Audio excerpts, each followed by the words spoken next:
नमस्कार दोस्तों, आपका स्वागत है आपके अपने चैनल कंपटीशन वाई के स्टडी में। हम आपके लिए लेकर आए हैं 5 क्वेश्चन। आपको लगेगा ये 5 क्वेश्चन हैं, लेकिन आप 5 क्वेश्चन में से ही कम से कम 10 के बराबर सीखोगे, क्योंकि हमने एक क्वेश्चन को डाला है आपकी प्रैक्टिस के लिए और उसी से संबंधित जितने भी टॉपिक बनते हैं उनका डिटेल सॉल्यूशन किया है। तो ये लगेगी आपको कि 5 क्वेश्चन हैं, लेकिन 5 क्वेश्चन से आप बहुत कुछ यहाँ से तैयार कर सकते हो। तो वीडियो पसंद आए तो चैनल को सब्सक्राइब करें और लाइक करें। तो देखते हैं कि 5 क्वेश्चन कौन कौन से हैं। आपको वीडियो पसंद आएगी ज़रूर। तो जैसा कि आपको पहला क्वेश्चन है कि करगम लोक नृत्य किस राज्य का है। जो करगम लोक नृत्य होता है वह दोस्तों किस राज्य का होता है? वह होता है आपका तमिलनाडु। ध्यान रखना, किसका होगा? तमिलनाडु। अब बात हो गई तमिलनाडु की, तो ये तो हमने याद हो गया कि करगम लोक नृत्य तमिलनाडु का है। तो तमिलनाडु से और कितने नृत्य हैं उनको भी साथ के साथ निपटा लेते हैं हम। जैसा कि दिख रहा है स्क्रीन पे तमिलनाडु के और इम्पोर्टेंट नृत्य हैं आपके, जैसे कि आपका भरतनाट्यम हो गया, कुमी नृत्य, कोलाट्टम, कावड़ी, आट्टम, काईसलवट्टम, माइल, अटाम, ओइलट्टम, पोइक्कल, कुदिराई, अट्टम, देवरथ। तो ये आपके तमिलनाडु के अन्य महत्वपूर्ण नृत्य हो गए, आप देख लेना, ठीक है। अब बात आई तमिलनाडु की, तो सीधी बात की तमिलनाडु की राजधानी क्या है? तो तमिलनाडु की राजधानी क्या क्या है दोस्तों? तमिलनाडु की राजधानी है चेन्नई। अब बात आती है तमिलनाडु की, तो तमिलनाडु का राज की पुष्प क्या है? वो है ग्लोरी लिली। राज की पक्षी क्या है? पन्ना कबूतर। राज के पशु क्या है? काला हिरन। और राज के वृक्ष क्या है? पाल मेरा पाल, ठीक है। इसको हम पाल मेरा पाल एक वृक्ष का नाम है, वहाँ कहते हैं उसे। और राजकीय खेल क्या है? राजकीय खेल है आपका दोस्तों कबड्डी। और सबसे मतलब क्वेश्चन बनता है कि तमिलनाडु राज्य की स्थापना कब हुई थी? 26 जनवरी 1950 को। ध्यान रखना दोस्तों, 26 जनवरी 1950। आगे चलते हैं। अब तमिलनाडु की बात चल रही है, तो तमिलनाडु के जितने भी क्वेश्चन बनते हैं मैं सबको करा दूंगा आपको, जो परीक्षा में इम्पोर्टेंट होते हैं। तो तमिलनाडु की राज्य की जो आधिकारिक भाषा कौन सी है? वो दोस्तों तमिल। कौन सी है? तमिल। तमिलनाडु का प्रसिद्ध खेल कौन सा है? ये यहाँ से भी क्वेश्चन बनता है। तो तमिलनाडु का जो प्रसिद्ध खेल है वो है जल्लीकट्टू, जैसे हम तमिलनाडु में मनाते हैं। और एक क्वेश्चन बनता है कि तमिलनाडु राज्य का उच्च न्यायालय कौन सा होता है? वो होता है मद्रास हाई कोर्ट। कौन सा है? Madras high court. अब तमिलनाडु राज्य का क्षेत्रफल कितना है? तो तमिलनाडु राज्य का क्षेत्रफल है आपका 13,060 वर्ग किलोमीटर। याद रखना दोस्तों। अब और चलते हैं, एक और क्वेश्चन है आपका यहीं से बनेगा कि जो तमिलनाडु आपका राज्य है उसमें राज्यसभा की सीटें कितनी हैं? 19 सीटें हैं। जो कि विधानसभा सीटें कितनी हैं? 234। ध्यान रखना, राज्यसभा सीटें आपकी 19 हैं और विधानसभा सीट कितनी है? 234। याद रखना दोस्तों। नेक्स्ट क्वेश्चन यहीं से बनेगा कि वर्तमान में आपको जो तमिलनाडु के मुख्यमंत्री हैं वो कौन है? तमिलनाडु के मुख्यमंत्री हैं वो हैं M.K. स्टालिन। देखिए राज्यपाल आपके हैं R.N. रवि। ध्यान रखना दोस्तों। ये थे तमिलनाडु से जितने भी क्वेश्चन बनते हैं वो सभी क्वेश्चन मैंने डाल दिए हैं और इनको पढ़ लेना, आपके बहुत क्वेश्चन यहाँ से रेडी हो जाएंगे। नेक्स्ट क्वेश्चन है आपका कि नीति आयोग की स्थापना किस वर्ष हुई थी? तो दोस्तों सबको पता है नीति आयोग की जो स्थापना है 1 जनवरी 2015 को हुई। इतना क्वेश्चन सबको याद है कि नीति आयोग की स्थापना 1 जनवरी 2015 को हुई। अब इससे रिलेटेड कौन से क्वेश्चन बन सकते हैं उनको देख लेते हैं। तो नीति आयोग क्या है दोस्तों? तो नीति आयोग जो है, नीति आयोग भारत सरकार द्वारा गठित नया संस्थान है जिसे योजना आयोग के स्थान पर बनाया गया था, ठीक है। और नीति आयोग की नीति की फुल फॉर्म क्या होती है? National institute for transforming for India. इसका हेडक्वार्टर कहाँ है नीति आयोग का? न्यू दिल्ली में। इसके जो अध्यक्ष होते हैं वो होते हैं हमारे प्रधानमंत्री नरेंद्र मोदी वर्तमान में, और आगे भी प्रधानमंत्री इसके अध्यक्ष रहेंगे। अब आती है बात उपाध्यक्ष की, तो उपाध्यक्ष हैं इसके सुमन के बेरी, जो कि 3 नंबर के हैं। कौन है दोस्तों? सुमन के बेरी इसके उपाध्यक्ष हैं। लेकिन यहाँ से क्वेश्चन बनेगा कि जो आपका नीति आयोग है उसके फर्स्ट उपाध्यक्ष कौन थे? तो वो दोस्तों थे आपके अरविंद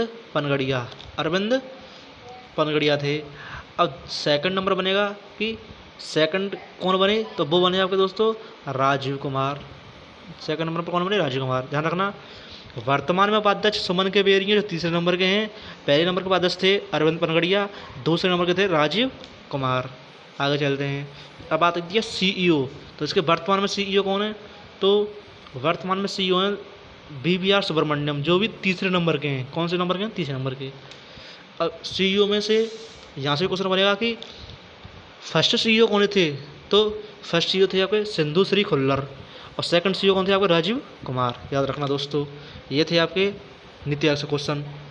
इसी प्रकार आपको वीडियो चाहिए तो हमें आगे कमेंट में बताएं, हम एक क्वेश्चन की जगह तो उसकी पूरी डिटेल निकाल के लाएंगे और उससे आपको बहुत चीज़ तैयार हो जाएंगी। तो अगला क्वेश्चन है आपका कि किस रक्त समूह वाले व्यक्ति को सार्वभौमिक या सर्वदाता कहा जाता है, जो सबसे डोनेट कर सकता है दूसरे लोगों को, तो उसे हम कौन सा रक्त है वो, तो वो होता है आपका दोस्तों O नेगेटिव। कौन सा होता है दोस्तों, O नेगेटिव।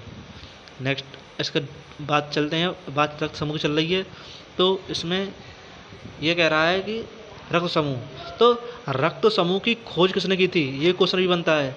रक्त समूह की खोज की थी अभी कार्ल लैंडस्टीटर, जो वैज्ञानिक थे, तो कार्ल लैंडस्टीटर ने 1980 में रक्त समूह की खोज की थी।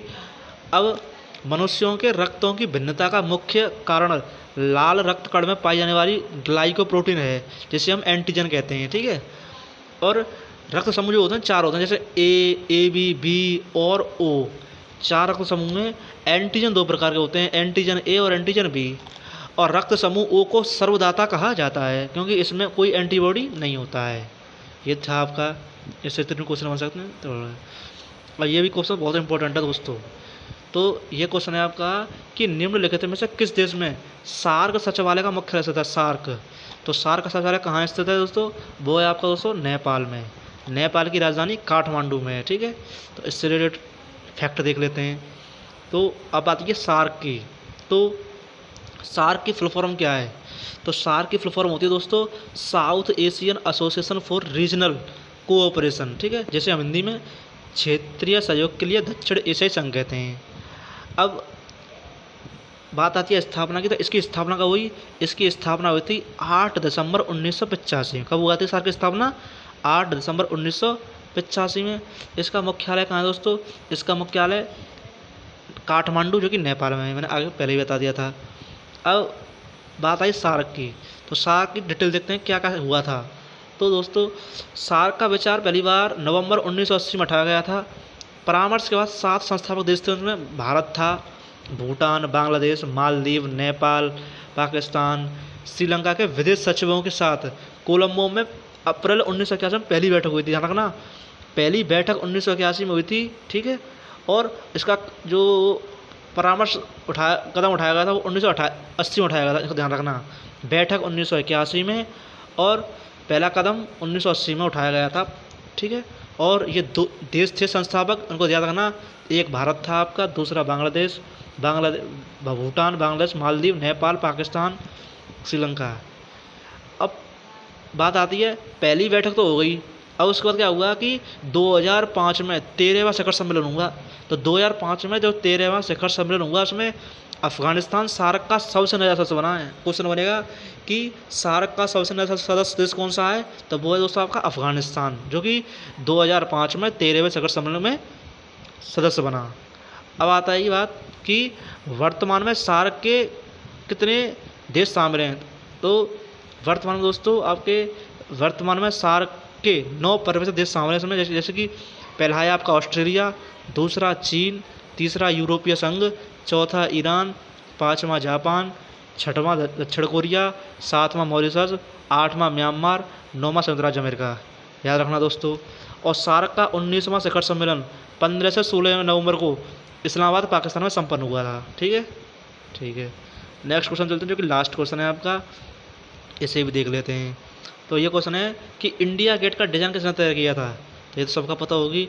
इंडिया गेट का डिज़ाइन है वो आपका सर एडमिन लुटियंस ने तैयार किया था, इतना सबको याद है, लेकिन पूरी डिटेल इसके बारे में किसी को नहीं पता है।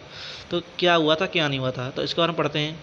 तो देखो, जो आपका इंडिया गेट, जिसे हम अखिल भारतीय युद्ध स्मारक भी कहते हैं, जो कि नई दिल्ली के राजपथ पर स्थित है, जो कि लाल और पीले बलुआ पत्थरों से बना 43 मीटर ऊंचा विशाल द्वार है। इसका ऊंचाई कितनी है दोस्तों?